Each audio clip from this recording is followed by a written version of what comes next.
こんにちは。Xbox 専門 VTuber のたくみしーなです。今回は Xbox 様より Gears of War Reloaded を発売前に先行してご提供いただき、最高難易度でクリアまでプレイしてきましたので、ご紹介とクリアレビューをお届けします。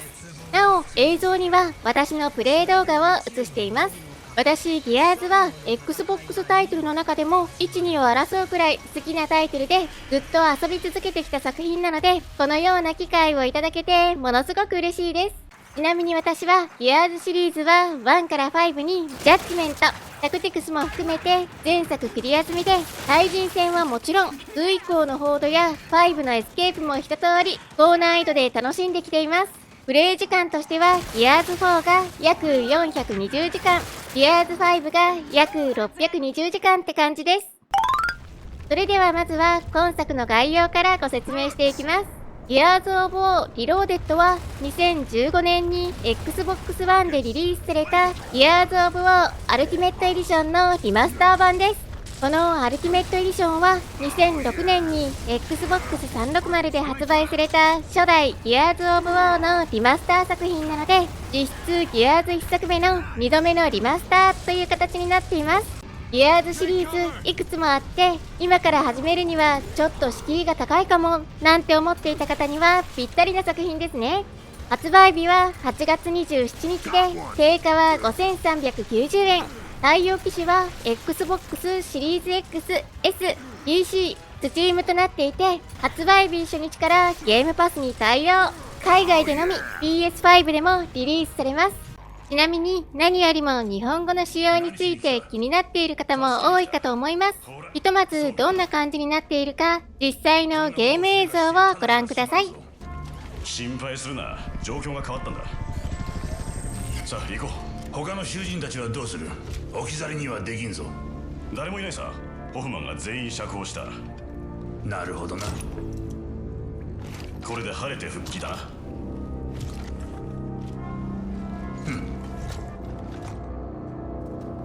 Let's go. We've got two options. We can go back the way I came, through the guards' quarters. It takes time, but it's safe. Or we can go through the prison blocks and get right into the fight. Your choice. と、こんな感じでムービーシーンのみ日本語音声に対応。ゲームパートは英語音声となり、日本語字幕のみに対応という作りになっています。こちらの具体的な仕様についても後で詳しく解説をしますね。本作には突如として地底から出現した侵略者ローカストとの激しい戦いが描かれるキャンペーンモードに、対人戦を楽しめるマルチプレイヤーを収録。キャンペーンモードは全編を通してオンラインオフラインともに2人協力プレイが可能となっています。また360版には未収録の後に発売された PC 版およびアルティメットエディションで追加された物語を新たに追加。アクト4とアクト5の間に5つのチャプターが増えています。もともとの360版はアクト5がかなり短かったのですが、この新チャプターの追加によってボリュームの増強が行われています。ちなみに仲間と一緒に激しい敵の波状攻撃を戦い抜くモード、コードは Gears 2で初めて搭載されたので、1作目のリマスターとなる今作には収録されていません。それでは次にリローデッドになってどこが進化したのかをお話ししていきます。Gears of War Ultimate Edition と比較すると、リローデッドでは映像の 4K 化の他にも、キャンペーンモードでは 60fps、そしてマルチプレイでは 120fps に対応。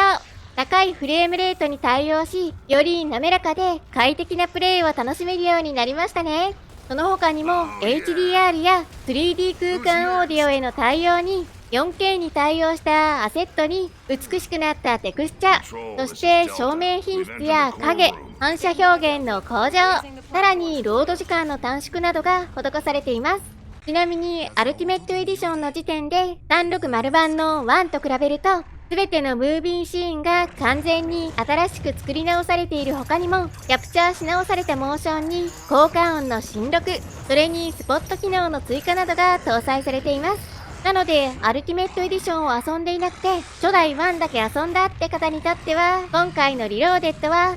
進化したなって感じることができると思います。その他にもマルチプレイの方では19種類のマップ全てをリマスターし、ビジュアルが改善。有料の DLC やゲーム内ストアでの販売などは存在せず、全てのマルチプレイマップにモード、クラシックキャラクターやコスチュームを収録しています。さらにオンラインのバックエンド処理システムを刷新し現代化。これまで以上に多くの地域とデータセンターをカバーし、全ての機種とのクロスプレイとクロスプログレッションに対応。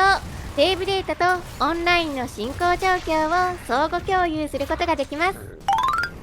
そして日本語対応について、もともと2015年にリリースされたアルティメットエディションは新しいコンテンツを含め国内倫理適合を受けるための修正が困難であるとし、当時日本国内では発売中止となってしまった作品でした。具体的にどういうことってなる方もいるかと思いますので、詳しく解説すると、そもそもギアーズシリーズはチェーンソーによる人体の欠損やヘッドショットによる頭の破裂、ショットガンによるミンチ化など過激な表現・演出が含まれていたため、断面図の黒塗りやヘッドショット時に頭が飛ばないなど、日本版では規制が施されていたタイトルでした。特にギアーズ2は規制のために海外よりも発売が遅れたため、当時海外で有料だった DLC を収録し、日本独自のエディションとして発売されたという経緯もありましたね。ちなみにギアーズ2はこの時に日本独自に豪華な仕様にして販売したため、今となっては日本版の2だけゲームパスには未対応になってしまっているという皮肉な状況にもなっています。そんな日本向けの修正を行うことができなかったアルティメットエディションは日本での発売は中止。そして中止となってしまったために、日本語音声はもちろん日本語字幕にも未対応で海外のみで発売されました。今回のリローデッドはその日本では発売中止になったアルティメットエディションのリマスターではあるものの、前編に日本語字幕を搭載。さらにムービーパートのみ日本語音声にも対応しています。ゲームクリアまで遊びましたが、こちらは本当に最初から最後までムービーのみにしっかりと日本語音声が入っています。そしてゲームプレイ中は字幕のみで日本語音声は一切ありません。正直完全に日本語がなかったアルティメットエディションと比べるとすごく良くなったと思いますし、今回のリローデッドで私が一番感動したのは日本語への対応です。ただし音声に関しては先ほど申し上げた通りムービーシーンのみ。結構ギアーズのキャンペーンはプレイ中ムービーが何度も挟まるので、あ、日本語で喋っているって思ったら英語になったり、またムービーでは日本語になったりと、ちょっと没入感を削ぐ作りになってしまっていると感じてしまいました。360版の初代とリローデッドで有名なプラン B の場面を比較してみるとこんな感じです。まずは360版。アンヤ、今すぐドンハンマーを使う。ダメよ、ネーマシストがこんなにいてはとても無理だわ。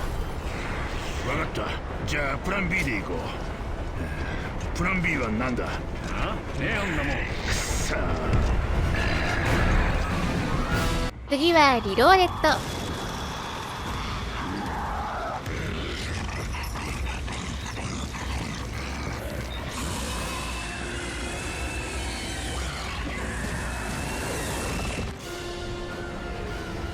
Anya, we're using the Hammer of Dawn right now. Negative, Delta, you can't. Not with all those nemesis stinking the sky.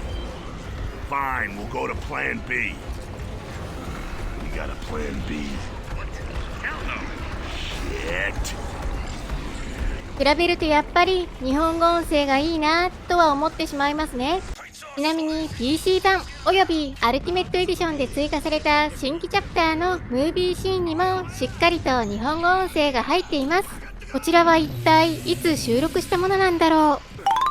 次に規制についてですが、今作リローデッドでは過激な表現や演出の規制は一切ありません。ヘッドショットはとても気持ちよくパシャンと頭が吹き飛びますし、ミンチになった体の断面はしっかりと描写されています。特に過去の日本版はヘッドショットの爽快感がなかったので、今回無規制で本来のギアーズの気持ちよさそのままの触り心地で楽しむことができるのはとても嬉しいです。うまくヘッドショットを決めまくっちゃいましょう。次にマルチプレイヤーについて。マルチプレイヤー、すなわち対人戦ですね。ギアーズはキャンペーンだけじゃなく、対人もものすごく出来がいいので、ぜひキャンペーンをクリアした方は、マルチプレイヤーの方も触ってみてほしいです。やっぱりスピーディーな展開とか、状況によっては一人で複数の敵を次々とミンチにしていける気持ちよさは、やっぱりギアーズならではだと思いますね。やるかやられるかの目まぐるしい試合は遊んでいてすごく楽しいです。本当に実力での勝負って感じなんですけど、ギアーズの対人でしか摂取できない栄養があります。なかなか今から最新作5の対戦を楽しもうにも、もう思いっきりクロートさんしかいないですし、今回のリローデッドの発売は新人プレイヤーさんや久しぶりにギアーズを触る方が始めるのには絶好の機会だと思います。ギアーズの対人戦って敷居高いんでしょって方もいると思いますが、改めて初代の武器、環境で対人戦を楽しめる機会ってもうおそらく今後はないと思うので、そういった意味でも比較的ご新規さんが一番多くなりそうな今回のリローデッド発売を機に触れてみてほしいです。もちろん今回も対戦で1万キル達成の実績がありますよ。次に私が感じた今作の不満点をお話ししていきます。まずは先ほどお話ししたマルチプレイヤーの仕様について。今回の対人戦は8種類のルールの中から1つを選んでからマッチングを始めるというアルティメットエディションの時と全く同じ仕様で、正直かなり残念な作りになってしまっています。アルティメットエディションの時はとにかくマッチングしづらいというのが難点だったのですが、今回もルールごとのマッチングって作り、かつ複数のルールを選ぶことができないため、どのルールでもいいからとにかく早くマッチングして対戦したいのになっていう不満は残ったままです。3の時は今どのルールで何人のプレイヤーが遊んでいるって表示があったのですが、今回はそれもないので、本当に発売してしばらく経つとまたマッチングしづらくなってしまうんじゃないかと思ってしまいます。あと初代なので仕方ないんですけど、やっぱり全体的なコンテンツ不足は感じてしまいますね。キャンペーンに収集物は用意されているものの、配置は変わっていませんし、初回から最高難易度のインセインを選べるため、実質リローデッドには繰り返し遊べるコンテンツが対人戦しかありません。ギアーズはフォードファンが多いと思いますし、私自身もフォード大好きです。一生遊び続けることができる最高最強のコンテンツだと思っています。今回は初代のリマスターなのでないのは仕方ないとは思いますが、ボードはギアーズには必要不可欠だと思っているので、ぜひ E-Day でまたフォードが遊べると嬉しいと思いますね。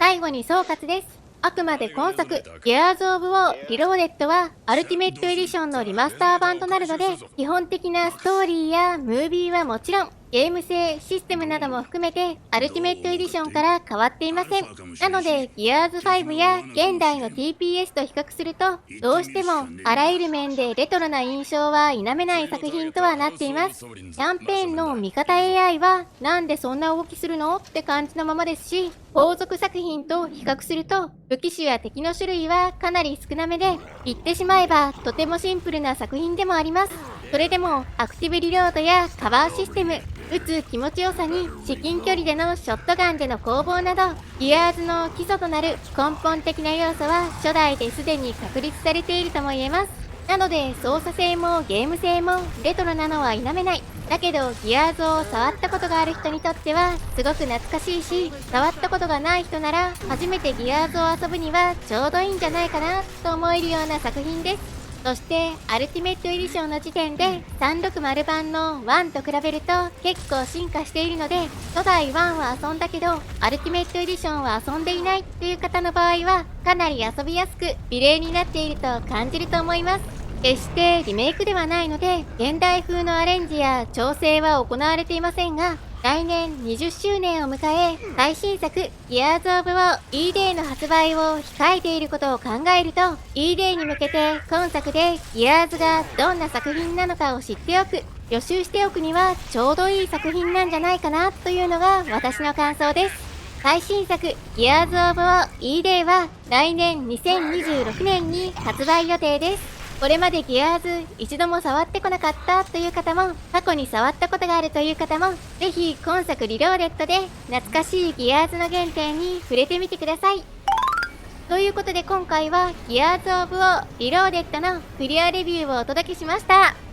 私のチャンネルでは今後も Xbox の最新情報や製品紹介、レビューを行っていきます。よかったらチャンネル登録と高評価していただけるとすごく嬉しいです。X の方でも情報発信しているのでフォローしてね。それではまた次回の動画でお会いしましょう。